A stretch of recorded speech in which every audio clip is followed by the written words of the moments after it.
It was a place for those who lived the scenario outside of the scenario. This place is an industrial complex, and it is as Dokja depicted it.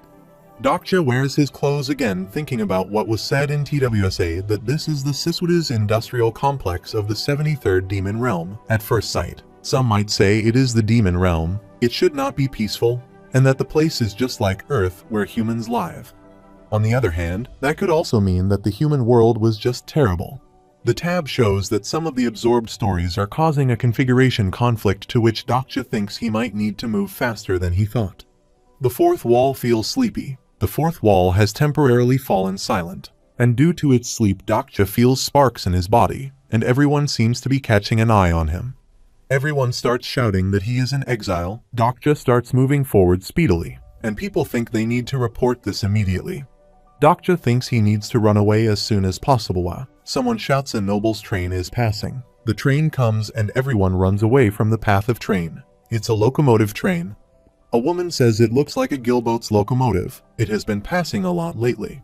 As the train created a distraction, Dokja runs and hides behind a building. The man says Nobel's business doesn't concern them, so it doesn't matter if this is a train of a Nobel. The other says could be important as there is a talk of the 73rd Delon realm being integrated. The man says they say Melisson and Burkan have joined hands, that surely puts Siswitz on its shoes. The woman gasps hearing that the rumors was true. Then she says, but Rise Realm's been without a demon king for thousands of years already. The man replies that that's why they say TJ Demon King will come from their realm. He explains that the word is spreading, that an oracle is spreading among the demon kings. It is about the emergence of a new demon king. The dukes must all be thinking it will be them. Dokja knows there is a class system in this industrial complex. There are nobles of the demon realm who govern the industrial complex. Then comes the workers, made up of incarnations laboring in various sectors, and then comes the collection slaves, who once were workers but lost their stories and were corrupted. Until now these are the only three classes here, but it will be an entirely different story if a demon king emerges here. No race in the demon realm can disobey a demon king within the demon realm. The demon king's status exceeds that of fabled constellations. Dokja starts walking, hiding his face, thinking the dukes of the 73rd demon realm must be trying to prevent the emergence of a demon king. If a demon king appeared, their system of power would come crumbling down in a flash. But he knows a demon king must be made even whether they want it or not. This is the reason for his coming to the demon realm. The Wenny man starts speaking out of a sudden and praises Dokja's effort to survive. He says this is the second piece of information he will give him, and asks him to find the clock shop Etika. He tells him that is where he can obtain whatever he wants. Dokja knows he needs to find the story's second protagonist here. Just then he bumps into a boy who has golden yellow hair. As they bump, all the stuff the boy is carrying falls on the ground. The boy looks at Dokja with his blue eyes. The boy asks Dokja to look where he is going and Dokja apologizes. Dokja tries to be polite with the boy, but the boy furiously tells him that his being sorry doesn't mean anything. The boy curses him and tells him all his parts dropped due to him. He keeps cursing at Dokja loudly and asking him to pick his parts up, and everyone starts looking their way. Dokja sweats and helps the boy pick things up. The boy then turns and tells him he needs to watch where he is going next time, because next time he won't let him go this easily. Dokja keeps looking at him as if he recognizes him. He recalls that just like any other fantasy novel, TWSA had lots of pretty and handsome characters.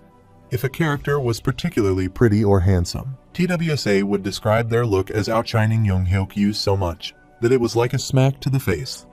He remembers that Kirjo's Rodgraham of Peaceland was one of such people. But there were still people in this world even more beautiful than Kirjo's, and that boy was beauty worth 2 smacks to Young-hyuk's face, and there were only 3 people in TWSA who were named like that. Dokja thinks he has found him. The clock bangs and a woman who is fixing something gets irritated by it.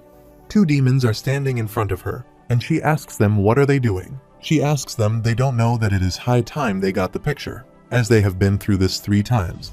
One of the 2 demons is Baron Melon, and the other is Demon Count Psylocke. She woman asks if they think a mere clock shop owner can help them. Melon grabs her by the neck and tells her that it is clear that she is no ordinary clock owner. However, she is not so epical to warrant 3 requests from the Duke. The woman says she made what they wanted last time too, but she cannot help them this time. Another voice comes from behind and asks the woman if she took some private loan or something and calls her Aileen. It's the handsome boy Dokja saw earlier. Psylocke recognizes the boy as the clock shop's foul-mouthed boy, and he asks the boy if he wants to be executed. Melon moves forward saying he will handle the boy. Melon goes near the boy and says he always thinks he is so pretty. The boy replies he thinks every time he sees him that he is truly revolting. Melon punches the boy in the chest and says with his looks he will make a fine addition to Duke's concubines. The boy smirks and says he won't go if the pay is even less than what he gets here in the clock shop. Melon punches him again, this time in face. The woman shouts and tells them it's no use in taking the boy hostage. Psylocke asks if she is refusing the offer, then the boy would be a nice choice to take with them. Psylocke says if she won't go, then according to Duke's order, they will collect all her taxes. The woman tells them she has been exempt from all the taxes, and Psylocke tells her it is no more like that, and now she owes them 50,000 coins. She fights back saying there are no constellations around here and she doesn't have this much money. They say if she doesn't pay, they will take the boy with them and make him a concubine. The boy laughs and tells Aileen to collect 50,000 coins and run away. Psylocke is tired of the boy's big mouth and asks Aileen to accept the Duke's offer. This is her only chance. Just then, Dokja enters the shop, and both demons look back at him entering. Psylocke asks about him and Dokja says he is just a customer. Psylocke replies that he suspects he is not just a customer and asks him to get lost as they're collecting taxes. Dokja says by taxes they mean where one pays a lot if he makes a lot and also pays a lot when he makes little.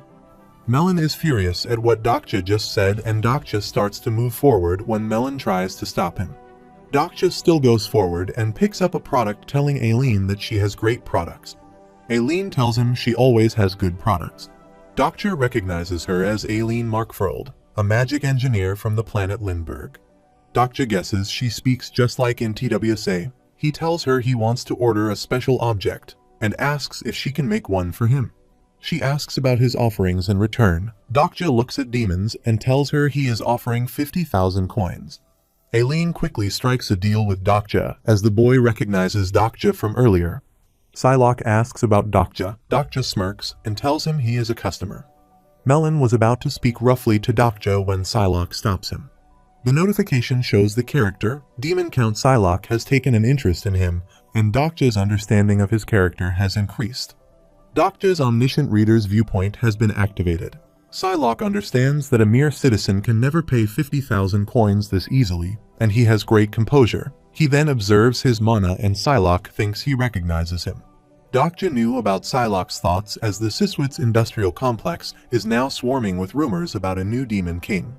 Dokja asks him if he has guessed who he is. Psylocke asks if he is visiting from Gilboat industrial complex. Dokja tells him he is slow and he doesn't need to show his itinerary to some minions like Psylocke and Melon. Psylocke apologizes for nor recognizing him.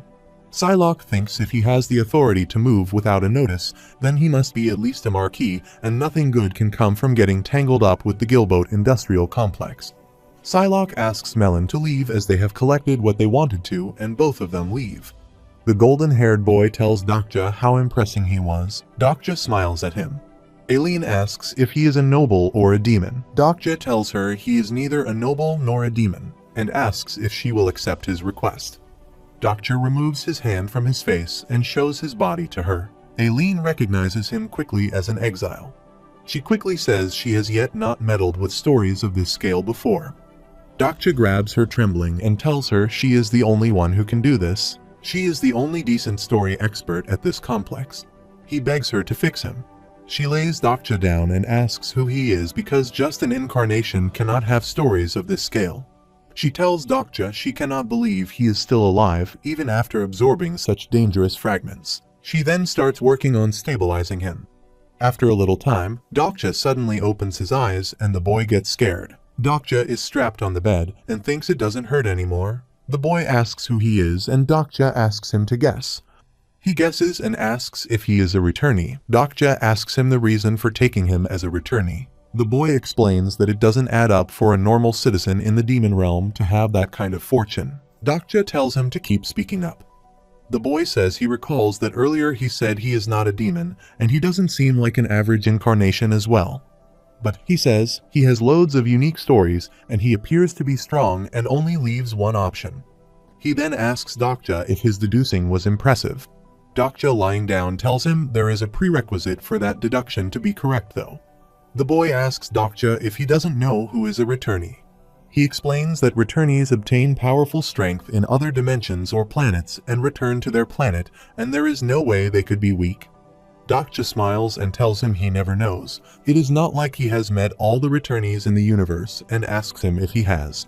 The boy starts thinking deeply. Dokja starts saying that some returnees might hate their homeland and decide not to return, or they might move from dimension to dimension multiple times and fall into despair that they could not obtain any special powers. He guesses perhaps they got a new physical form, but that body had no talents. Hearing this all, the boy steps back. Dokja says the frustration they felt from the lack of talent led them to settle down in an adequate place, and they decided to live a normal life. The boy again asks who he is, and Dokja replies he is Haeyoung. Dokja then asks if the boy likes living in the demon realm. The notification shows that personal skill and character profiles have been activated. Dokja shows him the profile, and the boy gets scared. Dokja sighs and says he forgot they don't use real names here. Dokja then asks if he should call the boy Aslan, which leaves the boy as stunned as ever. The boy is surprised and asks how he knows his real name. Dokja remembers writing a comment back from his computer in the past and thinks if he hadn't put the comment up, maybe Haeyoung Jang wouldn't even exist. The comment he added was about adding a new character. Dokja recalls him thinking about their background. Well, Younghyuk is a regressor, so maybe a dimension skipper would be nice as a new character. Dokja thinks only if he had not written that comment. At the least, this second protagonist might not have had to suffer from moving through dimensions. Dokja tells him he is not talentless, he just doesn't know about his talent yet. Aslan is still speechless and doesn't understand a word Dokja is saying. Aileen enters and asks Aslan about all the commotion happening. Aslan is surprised and pinned at a place. Aileen asks Dokja if he has done something to him. There are people behind Aileen. Dokja understands they must be from the Siswitz Civil Council. Dokja shrugs. Aileen comes forward and Dokja says Aslan is pretty ambitious. After all, he refused high-ranking positions in great demonic realms and came all the way to this border realm. Dokja asks Aileen if Duke wants her to create giant soldiers. Aileen is speechless. Dokja explains that that guy recently went on a tour of the underworld and has been sort of off-killer since this is the reason he is asking the impossible from her, and he doesn't know what is he doing. Dokja tells her that now that she has refused 3 times, he will drag her away and asks if she is prepared for this.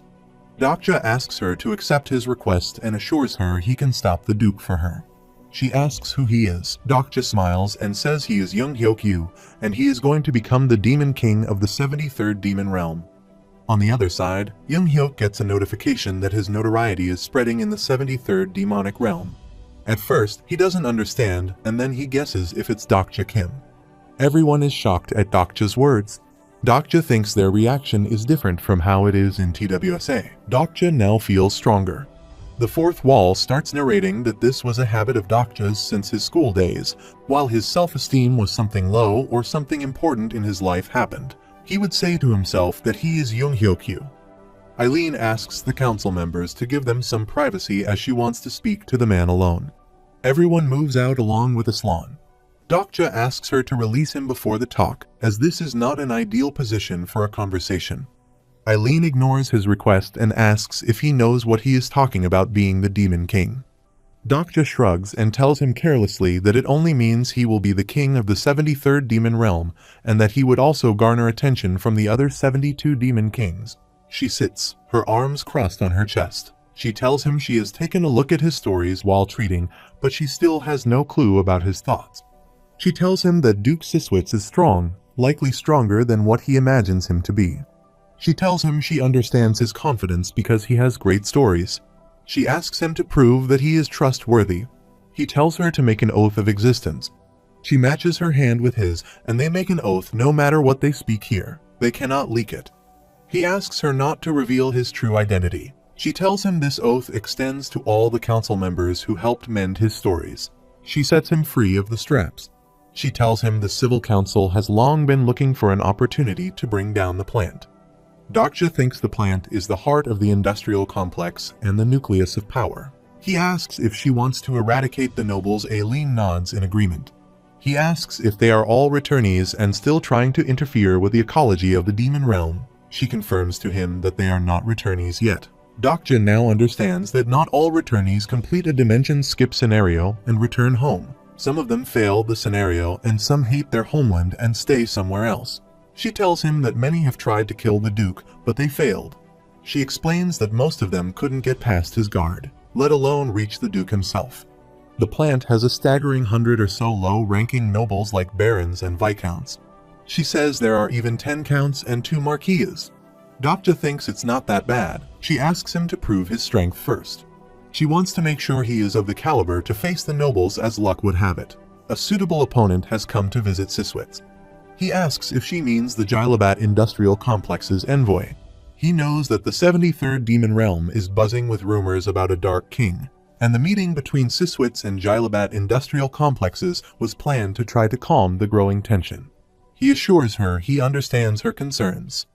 Dokja thinks if he can make good use of this opportunity and create a division between the two nobles, then it would be great. He asks Aileen if this is their first deal. She asks if he wants anything in return, and he tells her to mend his physical incarnation whenever he asks in the future, for free. She agrees and asks if there is anything more. He says he has one more thing. He asks her to lend him a scenario. He needs her people's revolutionary scenario. Since long ago, the demon realm has been unpopular among the constellations. Part of that was because the constellations and demon kings didn't get along, but the other reason was that most of the incarnations that entered the demon realm were failures.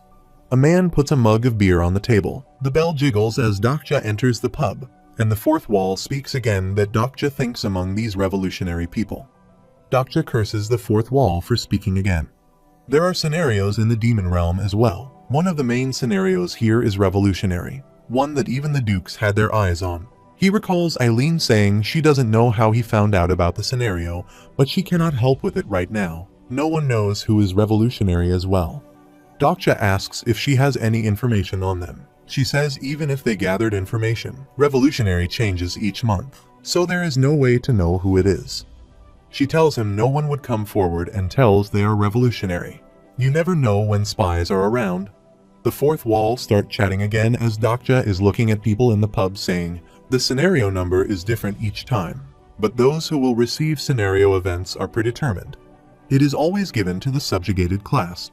Aileen told her that the citizens of this place remember vividly what happened to the last person to declare they were revolutionary. She advises him not to search through everyone, it will make everyone nervous. Dokja feels different considering he cannot simply wait around. He has to get his hands on the revolutionary scenario so he can return to the original scenario.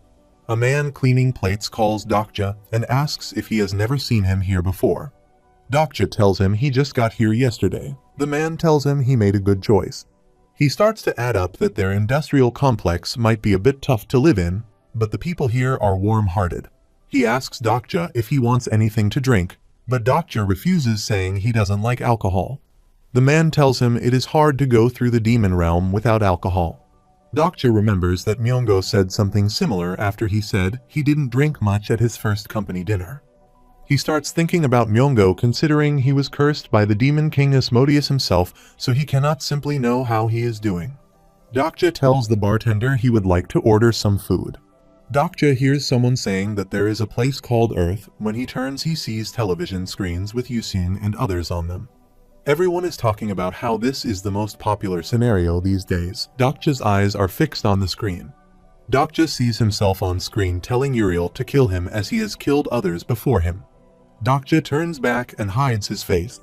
A man and a woman are talking about how one of them wants to go back to home and the other tells him to ask Wenny Man about this and he can send him back. The bartender brings Dokja's food. He then turns and sees Aslan looking at the screen in tears. He goes to his table and places his food. He asks if watching that makes him miss it. Aslan gets surprised and scared and Dokja tells him smiling he should not always be so on guard. He only wants to sit with him. Aslan asks if he has done talking with Aileen. Dokja tells him not to think about it. Aslan then looks at his food and asks if it is a special dish. Dokja gives him and Aslan starts slurping. Aslan, after eating the whole plate, asks if Dokja is from the earth. Dokja agrees. Aslan asks if he is going to be on screen too. Dokja agrees and shows him. He shows him Younghyuk and tells him he is him. Aslan says it doesn't look like him. If he were a smashed up chunk of clay, the man on TV is more like an elegant vase crafted by the gods. Dokja tells him he is in exile and his stories have been crumbled, which is why he looks like this now. Aslan refuses to buy any of his words. Dokja tells him it is not him and asks if he is cool, and Aslan agrees. Dokja tells him he will introduce him to him. Dokja thinks TWSA Haeyoung idolizes Younghyuk, so hopefully he can make him want to return home. Aslan asks the reason for his meeting him, and Dokja feels surprised. Aslan then points out someone else and tells him he is more interesting. When Dokja looks at the screen, it is him on screen. Dokja doesn't understand how he is popular here and thinks he should stop pretending to be Younghyuk. The notification shows his fame has grown and he earns 1,500 coins. Aslan admires Dokja on screen and starts thinking if he has a girlfriend. He then asks if he knows him too. Dokja agrees and asks the reason of him being so interested in him. Aslan doesn't tell him the reason. Dokja thinks as far as he remembers, Haeyoung was a guy in TWSA. That darn TWSA author reflected all the comments he left, but changed one thing, and that is this guy's sex. The bartender turns the light off. He tells everyone night's coming and Aslan tells Dokja to stay silent. Everyone turns their lights off. The fourth wall tells that the demon realm has a special night. All citizens of the industrial complex are frightened of the nobles, but that is not just because of their strength, but it is because of the night that comes every 3 days. Everyone is frightened and waiting for the nobles to pass by them. When night visits, the executioner passes by. The citizens had the revolutionaries, but the nobles had the executioner. The notification shows the target is under the protection of the scenario, and the target is currently invincible. There was only one who could stand against the executioner. The executioner comes to the bar, and tonight he has chosen it to be his execution ground. Someone has to die before the sun rises. The executioner comes to Dokja and asks who is revolutionary. Aslan whispers and tells him not to look in his eyes. The executioner comes at Aslan and he looks into his eyes. Aslan clenches his eyes when Dokja puts his hand on his head and stands in front of the executioner. The executioner asks who he is. The fourth wall narrates that Dokja wondered what Younghyuk would have done in this situation. He guesses he would not have revealed himself here, and this is the reason he has regressed hundreds of times. Dokja smirks and tells him he is the revolutionary. The revolutionary is the only one who posed a threat to the almighty Duke in the industrial complex, a legend and the hope of the citizens as well as a source of despair. Dokja smirks and asks if the executioner is not looking for a revolutionary. Dokja knows he is currently in exile outside of a scenario. There was simply no way someone without a scenario could become the revolutionary, the center of the demon realm's main scenario. At least that's how it should be. The notification says his declaration has affected the main scenario of the Siswitz industrial complex. But the most important thing to Starstream is probability. The executioner asks the reason for him revealing himself. Dokja tells him if he had not told someone else would have died, thinking it is the time effect that should come into play. The notification shows everyone admiring his bravery, and that is what Dokja wanted to happen. The notification shows he is now able to greatly affect the scenario. The scenario assigns him a temporary position. He is now the self-proclaimed revolutionary. If the original dies, he will succeed the title. He thinks it may be a limited hidden scenario instead of a main one, but at least it should make it easier for him to hold for a while. The executioner opens his mouth and starts laughing, sending cold winds at Dokja. The executioner has put a mark of death on him. He has been named the Night Sacrifice. He orders everyone to get out. The executioner starts attacking, but Dokja dodges his attack. The notification shows the exile penalty is partially alleviated and Dokja sighs. Dokja starts to feel much more alive, even if it is a hidden scenario. The tab says the space is temporarily shut down. A barrier has been created on the bar and Dokja cannot leave the bar now. No citizen can stand up to an executioner. His special skill, execution, disregards all his opponent's defenses and delivers a death blow. Aslan is looking at him fighting from outside. No matter how strong the citizen, they cannot block the executioner's scythe in this scenario. Dokja draws his sword, start attacking the executioner.